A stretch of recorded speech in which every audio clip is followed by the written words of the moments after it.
How to get a disabled Instagram account back. Hello everybody, welcome back to our channel. Today in this video we will be guiding you through on how you can get your disabled Instagram account back. So if you're wondering how you can get your Instagram account back that has been disabled, these are the process you need to follow. So first of all, head over to Google or any of the browser and then type in recover Instagram account in the search bar. After that you will be taken to this page. So here you can find this very first link that says disabled Instagram account. So you're going to click on this link available and wait for the page to be loaded on your screen.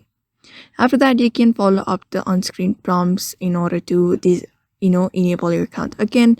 So in order to enable your Instagram account back, you need to visit this page, just tap on it and you will be redirected to another page. Just wait for it.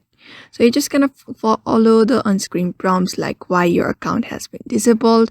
So you're gonna request Instagram support for you in order to recover your disabled Instagram account. For example, this one right here, since my account was disabled, I'm going to do this. And then you need to identify your account, go on with the process. The prompts they are showing on screen right now, just do whatever they ask you to do so, and after some days or hours you should be able to get your Instagram account back just like that. So that is how you get a disabled Instagram account back. So follow up the process and you should be able to get it back just like that. So I hope this video was helpful to you and thank you for watching this video.